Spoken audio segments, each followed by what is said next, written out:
چار یہ ہے چاندی جو مہر ہے فاطمی، بلکہ آپ کی ساری بیٹیوں اور بیویوں کا یہی ہے، صرف ام حبیبہ رضی اللہ عنہا کا زیادہ ہے کہ وہ بادشاہ نے نجاشی نے اپنے ہاتھ پلے سے دیا تھا، وہ ہزاروں تھا، بہت زیادہ مقدار تھی۔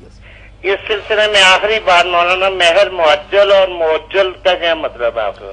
عین کے ساتھ جو لکھتے ہیں نا، میں بھی عین صحیح نہیں ادا کر سکتا، آپ نہیں ڈاکٹر رضوان علی ندوی صاحب کہتے ہیں پنجابیوں کا لہجہ جو ہے نا اور ہی ہے، یہ الفاظ نہیں ادا کرتے، ٹھیک وہ بات ٹھیک ہے ان کی، ہم نہیں ایسے عربوں جیسے عین کہہ سکتے، بات سیدھی ہے کہ عین سے جو لکھا گیا ہے وہ ہے اور جو نکل جلدی سے نکلا ہے کہ اس کام میں اس نے اجرت کی جلدی، تو جو فوراً دے دیا گیا وہ عین کے ساتھ معجل، اور جو اجل سے نکلا حمزہ جو اوپر اجل میعاد آن ڈیمانڈ ہے کہ جب وہ مانگے گی تو دیں گے، وہ ہے حمزہ کے ساتھ معجل ایٹ دا اسپاٹ کہیں عین کے ساتھ جو ہے ایٹ دا اسپاٹ، اور جو معجل ہے وہ آن دا ڈیمانڈ، جب طلب ڈیمانڈ ان دا طلب جب بھی مانگ لگی جنا پڑے گی۔ ٹھیک ہے، یہاں انگریزی بھی مشکل ہوگی نا، جیسے مولانا بتا رہے تھے کہ عربی نہیں، انگریزی بھی مشکل ہو گئی۔ واقعی چلے بہت شکریہ امین شاد صاحب، بڑی خوشی ہوئی، اللہ خیریت سے رکھے۔ اگلے اتوار آپ کال کریں گے تو شاید اس ملک کا نگران کی بجائے کوئی پکا ہی وزیر اعظم بن چکا ہے۔ اللہ تعالیٰ اس ملک کی حالت پر رحم فرمائے، جیسے انتخاب پر امن ہوئے اور اچھا نتیجہ نکلا، اللہ تعالیٰ کو مستحکم حکومت بے، ملک سے فتنے ختم ہوں۔ جی السلام علیکم۔ وعلیکم السلام، بیٹھے ہیں جی مولانا؟ جی الحمدللہ، تشریف فرمائیں گے۔ اچھا مولانا، میں نے آپ سے ایک دفعہ پہلے آپ نے بتایا تھا کہ اگر جادو کے حوالے سے جادو کا توڑ کرنا ہو تو وہ کیلوں پر جو ہے نا وہ پتہ نہیں 40 دفعہ آپ نے بتایا تھا سورۃ طارق کی آخری آیات جو ہے نا پڑھ کے پھونکنی، اور چاروں کونوں میں کیلوں۔ یہ آپ نے شاید مسجد میں پوچھا ہوگا۔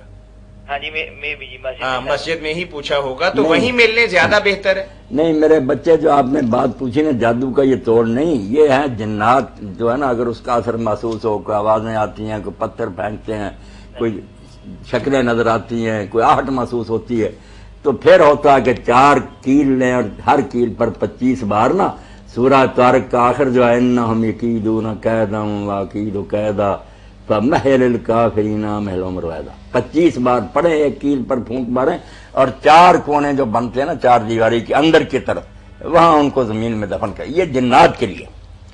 جادو کا مولانا کیا؟ جادو کا توڑ جو الگ ہے، وہ تو آپ لوگوں کو چاہیے کہ لائن کھال جو ہے ہرن کی، اور اس پر آیات لکھ کر دیں اور اپنے پاس رکھیں، انشاءاللہ اللہ حفاظت فرمائے۔ ہرن کی کھال وہ اچھا دواخانہ یا بڑا دوا، وہاں سے ٹکڑا لے، انہیں کہہ دیں کہ تعویذ بنانا ہرن کی مہنگی کھال نہیں ہے، مطلب ہرن کی کھال نام بڑا اوکھا سا ہے اور بڑی مہنگی سی لگتی ہے، نہیں لیکن وہ 10-20 روپے کی بھی مل جاتی ہے۔ کھال لینی ہے کہ جھلی بھی تعویذ لکھتے ہیں، مگر وہ دوسرے تعویذ ہوتے ہیں، کھال مولانا مہنگی ہوگی، یہ کھال مہنگی ہے۔ لکھنا کیا اس پہ؟ مولانا کے پاس لے کے آئیں گے نا، سارا علاج معالجہ آپ نے نہیں کرنا، سرجن نے کرنا ہے۔ صحیح آپ کو کیا پتا کیا لکھنا اور کیا نہیں لکھنا۔ ٹھیک ہے، تویز یعنی کہ بن جائے گا، تویز بنا کے دیں گے آپ؟ لکھ کے دیں گے نا، وہ آپ جو مرضی سمجھ لیں، آپ اس کو اپنے پاس رکھیں گے۔ صحیح ٹھیک کے پاس آئیں گے تو پھر جادو ٹونے کے حوالے سے علاج معالجہ مولانا تشخیص کریں گے اور وہی لکھ کے دیں گے۔ یہ نہ ہو کہ مولانا بیچارے جو پھر بیٹھے رہ جائیں، آپ جیسے پھر خود ہی مستغنی ہو جائیں، خود ہی لکھ کے دیتے رہیں، تو آپ کی دکان چل پڑے۔ میری دکان تو کوئی نہیں، مگر کم از کم مجھ سے ملتے رہ لو، کسی کو نماز کی تلقین کرتا ہوں، کسی کو اور بات کی۔ جمعے کے بعد پھر آ جائیں یا کوئی اور؟ جمعرات کو آنا چاہیے، جمعے کی رات کو نہیں، جمعرات کے دن کو، سارا دن وہیں ہوتا ہے، یعنی جمعہ رات نہیں ہم نے کہا، یعنی جمعرات جو دن ہے نا ہم نے اس کی بات کی ہے۔ اچھا وہ مسجد کریمیہ میں مولانا؟ ہاں وہاں ہوتا ہے۔ اچھا مولانا ایک اور بات پوچھنی ہے، صدقہ جو ہم کھا سکتے ہیں نا، ہم جو صدقے کا مال ہو کھایا کریں، بالکل کھایا کریں یا مطلب کھا سکتے ہیں مولانا؟ کھا سکتے ہیں، کھایا کریں اور ہمیں بھی کھلایا کریں، مسئلہ پوچھنے کا کوئی فائدہ نہیں، کوئی پکا کر اور یہاں دے کر جایا کریں، تاکہ جو لوگ یہاں بیٹھے سن رہے ہیں یہ بھی صدقہ کھائیں، لے کر آئے نا، اللہ کے نام کا تو کھانا چاہیے، وہی تو برکت کھانا ہے، اللہ اجر دے، برکت دے۔ ٹھیک ہے، اچھا مولانا انور، اچھا میاں جاوید صاحب کا۔ السلام علیکم۔ السلام علیکم جی۔ وعلیکم السلام ورحمۃ اللہ۔ محترم میں فاروق جی اسلام تو